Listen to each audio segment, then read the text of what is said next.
Again with another model in-box review. It's a bit of a familiar sight on my channel, this, the Gloster Gladiator, isn't it? But today we've got a rather special model of the Gloster Gladiator because it's Matchbox time again. The kit we're actually reviewing today is model PK8, and it's the Gloster Gladiator from the purple range from Matchbox. It's a nice interesting image here because this is actually a photograph taken not from wartime, but it's actually from a reenactment event at an air show where an Austin K2 and some sort of field engineer unit is servicing this early period liveried Gloster Gladiator Mark I that would have been in service with the Royal Air Force probably around about 1939 and leading into the Battle of France, where the aircraft were painted black and white. Half the aircraft's underside was black and half the aircraft was white. But the standard camouflage was green and brown on the top. It's just a nice, interesting image. I thought this was quite an interesting image. So anyway, the kit we're reviewing today is the Matchbox model in 72nd scale PK8. The original release date of this kit was 1972, when Matchbox released the first 19 models in their purple range of aircraft. The Gladiator was PK8 in that range, and you can always tell a Type 1 box 1972 release because they have a flip top lid and no window on the back. There's no window whatsoever on the back. Normally with the Matchbox kits you used to have those clear windows so you could see the two different colours in the back through a window in the back, but with the Type 1 box it just had a flip lid. The whole lid came off the top, and on the back you had a paint plan and decal location guide, which I'll show you in a minute. It's the Type 1 that I've actually got on hold of to do a review on, which is quite handy. It's quite nice, but there is absolutely no indication of a two-colour kit on the top of the box whatsoever. And that's how you tell a Type 1 box. It's the fact the 72 release had no two-colour kit logo on the front of the box, and it was a complete flip-top lid. Now the Type 2 was released in 1973, the following year. Now I do believe that some of these were flip-top lids as well, but a lot of them were also open-enders. And they changed the style of the box during 1973 to have open-ended boxes. But the way you tell a Type 2 box is it has this two-colour kit logo on the top here, right in the middle of the top of the box, above the aircraft's wing there. And it's just a plain black and white two-colour kit circular logo. And that's how you tell a Type 2 box from 1973. Same artwork on here, exactly the same, everything the same, but for that black and white two-colour kit logo. 1973 went through to 1974. Open-ended boxes definitely here now. You've got open-ended here. You can see the actual end of the box is opening up. The Type 3 box had a two-colour kit logo moved from this location to the bottom left-hand corner, and it was changed to the colour of the aircraft, well, the colour of the model's range, which in this case was purple. It had a purple two-colour kit circular logo, but it also had a black surround to the words and the numbers. And that's the Type 3 box. Now when the kit went through to Type 4 in 1975, this box is a little bit weary and worse for wear, but you can see it's an open-ender, you can see that straight away, but the two-colour kit logo was changed again from the plain purple colour to a white embossed two-colour kit logo wording on the front and a purple circle back to the back of it, and that's how you tell a Type 4. Same artwork, everything exactly the same, open-ended boxes now this time. 1975 went through to 1982, and this was the era when Revell started influencing Matchbox's marketing, and they changed the artwork on the front of the box, and they changed the entire look of the box altogether. They got away from the old two-colour kit logo and changed to this type of signature on the front here, which is 1/72 two-colour and two couleurs, which was, I think, French. And then they also changed the Matchbox logo completely. The old logo had Matchbox in red with a yellow background and no border around the outside, but they had this circular, it was almost like a chariot track with Matchbox printed in black, and this like red and yellow outer edge with the black logo border at the bottom here. And the interesting thing, I've never realised this, but I've actually just noticed the fact and the insignificance of these colours. Now Revell is a German company, isn't it? And their national insignia is black, red and yellow. And they're the colours that they've actually put across the front, blazoned across the front of all their Matchbox models. And I've never noticed that before, but there we go there. The two-colour kit on the side is also poignant because on the side here it's in light grey and very, very dark grey, almost black. And that's actually the sprue colours that were introduced on this style of boxing at around about 1980s.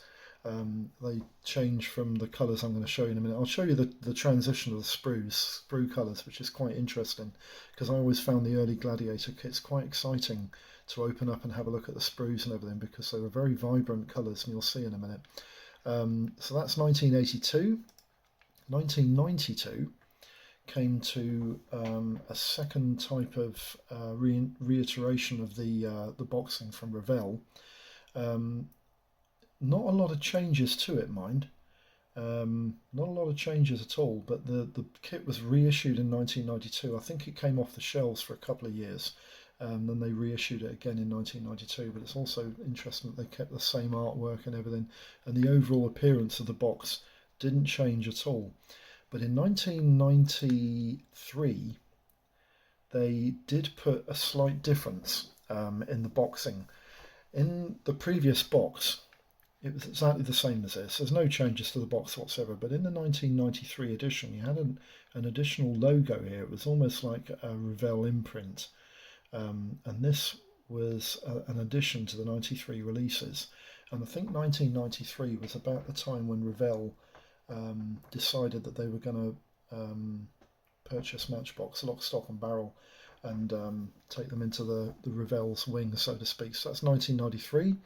1998 was when Matchbox actually released Revell actually released Matchbox kits in the Revell format, where all the models inside the box were actually they went away from the two-colour kit format and went over to single-colour plastic inside the box, and they changed the format and look of the box altogether with new artwork. They got away from the big thick black base and the yellow and red border, and they took the Matchbox logo into the top left-hand corner of the box, and then gave the kits a completely new serial number. I think this is 40002, I believe. No, sorry, 40008 it is actually. And you can tell this 98 release by this logo that was introduced, but it's basically this format of boxing that was introduced. And Matchbox was actually owned by Revell at this point, and Revell started to release the kits all in one colour and bringing everything over to Revell's format of producing models. 1998 went through to 2010, and eventually you've got the new serial number 04683, and the kit was released as a Revell model in their blue boxing styles, but this is exactly the same model that you always got with Matchbox. And it's not a bad kit.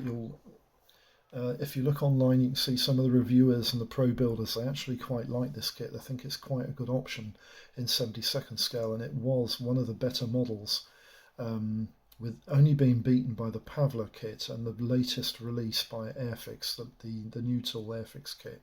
And they're the only two kits that are actually marketably better than the Matchbox Gladiator kit. It was always a very, very good option contender, and it was probably one of the best Gladiator models when it appeared on the market in 1972. So that's 2010. We'll just have a look at an image here. This is an image of the RAF version that's available in the Matchbox kit.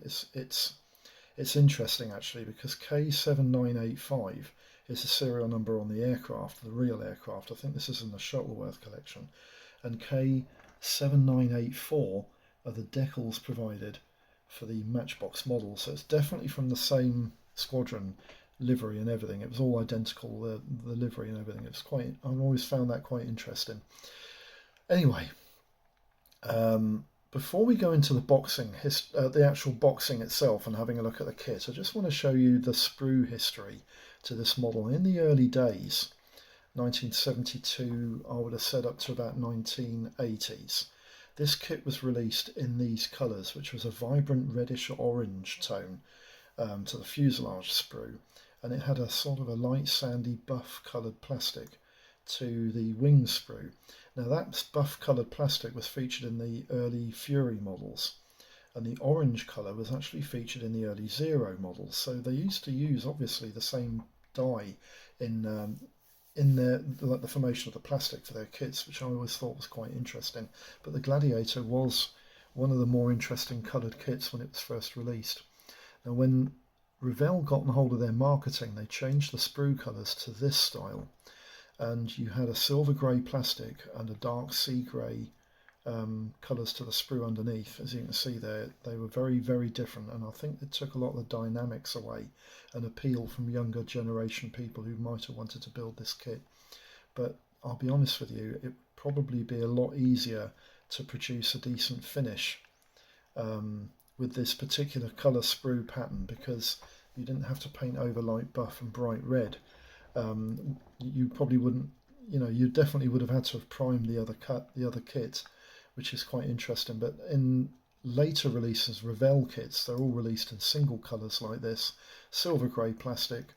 Yeah, back to boring normal kits again, and that's how Revell released their blue boxed covered versions of the Matchbox Gloster Gladiator in modern day. We'll just leave you with a nice image now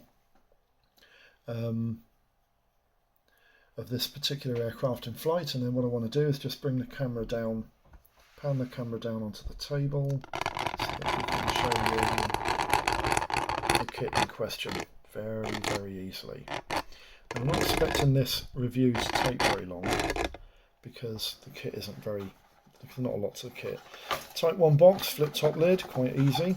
On the side of the box you had 1/72 scale, and you had a circle logo on the end here. This was for the retailer to put the price of the model in. I think this originally retailed for about 28 pence. I seem to remember it was around about that sort of price. And on this side of the box you've got some of the other PK numbers advertised. That's PK5 and PK7 and PK9 and PK10 there, which are quite nice. We've got the Huey Cobra and the Strike Master and the Alpha Jet and the Lysander, which is good. And on this side you had an image of the kit as it would be made up without any paint, but the decals applied, and that gives you an idea of what the colour of the parts were inside. On the back you've got a paint and colour guide. Now I did forget, I've been reminded by a couple of subbers that I did forget to put the paint and colour guide on a couple of models that I did review last month. So sorry about that. I'll try and put the paint and colour guides as part of the build progress video so you can see them. But on the top, the first option here is number 73 Fighter Squadron Royal Air Force, and the second option here is a Swedish Air Force variant, both based and serving their relative air forces in 1938, which is quite nice. So that's a nice touch as well. I like that. Just open the box lid, and I'll just turn that over. And what I'm going to do is I'm just going to take these sprues out, and I'm not going to pedantically go through the parts, because the parts are pretty much run of a run from Matchbox models as such, but I do want to just go through the usual order of things. Now then, instruction leaflets. As with all Matchbox models in the early generation kits releases, the colour of the instruction leaflet was also the same colour of the range of models. So in this case, the purple range had a purple instruction leaflet inside. Repeat of the artwork on the front. On the back you've got some information on the back, and there's some other IDs to come out with the different PK numbers. And this one goes from PK1 to PK12. So you can see what the different kits are in the order of which you can get them.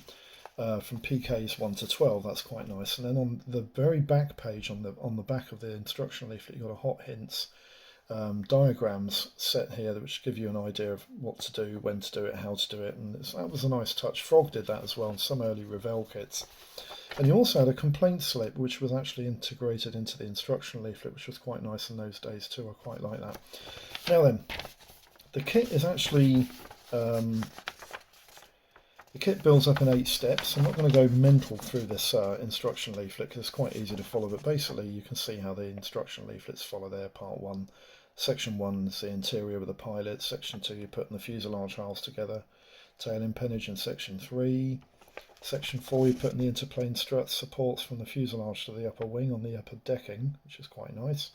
And then the engine builds up with 2 cowling halves and the engine inside. This is actually quite handy for painting, because it makes it easier to paint the engine and everything when the engine is exposed from the cowlings.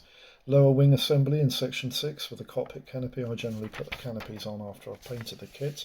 Section 7, you've got a front end view there to show you what the wings look like when they're jigged in the correct position, but basically it's just putting the upper wing into position. I'll probably be rigging this kit at that stage prior to putting the upper wing into place, or maybe after the wing is up in place, depends which method I use. And then Section 8 you're just finishing off with the undercarriage, engine assembly and installation, and then the tail wheel goes into place there, so it's quite easy to follow. No particular issues there. You get a nice stand with the Matchbox kits. The early generation Matchbox kits had a nice stand like this. This one is actually in really good condition. There's no scratches, no marks, no issues, and just for interest's sake, these stands are becoming quite marketable. You can often get anything from £1 to £2.50 for one of these stands if you put them on eBay and you don't use them, which is quite nice. Decals. Matchbox decals, they seem to be a bit of a phenomenon about them, because although they're old, they seem to keep their quality and they seem to lay onto the kit quite nicely, and they retain much of their original crispness, and even the backing film stays reasonably transparent. And Matchbox decals are actually quite good and register. I mean, you can see these decals. I don't want to take the dust sheet off them because it will keep them nice for me when I build this kit, which is quite good. But those decals look quite good as well, and as I said, they are quite good quality, so I'm quite impressed with those. They should go on quite nice. Now then, before we go through the main sprues, I'm just going to show you this cockpit canopy, because I think the canopy on this kit is actually quite nice. Can you see that? If I can get this out of the equation, it might. There we go.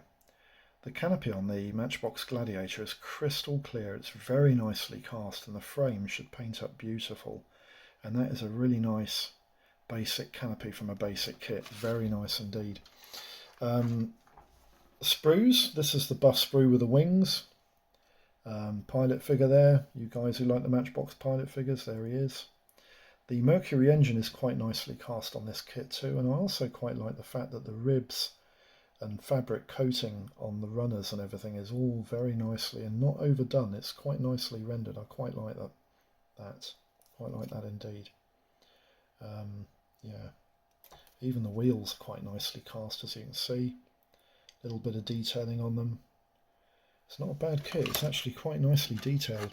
The red sprue, the fuselage. There's the fuselage halves. They're quite nicely rendered as well. They're quite no no flash whatsoever on this kit at all. Typical of Matchbox kits, there was never hardly any flash on any of their kits, and I never ever remember seeing flash on anything I ever bought from Matchbox. And that looks very nice indeed. Even the radiator cowls, they're quite nicely, the engine cowls, they're quite nicely cast as well. And the rudder, the features on the rudder and the ribbing there, that's quite nicely done too. So the parts are quite nice. The parts are quite nicely moulded, quite nicely cast, and the kit looks quite good for a 72nd scale kit. We'll just leave that image there for you, and I'll go through the gumph to close this video off. I don't think it's going to take very long. Right, the kit we're reviewing here is the Matchbox Gloster Gladiator. Its serial number is PK1 and the original release date was 1972. It's moulded in 1/72nd scale and comes with decals for 2 versions. The first is the number 73 Squadron serving the Royal Air Force at RAF Digby in 1938. And the second is from Kungla Sve Flygflottilj, Section 8, Royal Swedish Air Force, based at Barkarby in 1938. Now there are 14 parts on one buff plastic sprue and 19 parts on a red plastic sprue, and 1 clear part on a clear plastic sprue, producing 34 parts in total. The dimensions of the model are about 4.5 inches long, it's about 5.5 inches in span, and it should sit about 1.5 inches on its undercarriage. Now the options and costs were covered by the Airfix Gladiator comparison build video, and if you want the information from that, just peruse that video and you'll get the options and costs quite quite clearly defined, and they weren't put up that long ago, so I can't imagine the prices would have changed that much from then. Conclusions. Well, we have yet another Matchbox kit which seems to fare well against the competition. The engine's quite nicely detailed and its cowlings go together in similar fashion to the new tool Airfix kit, which should aid in painting.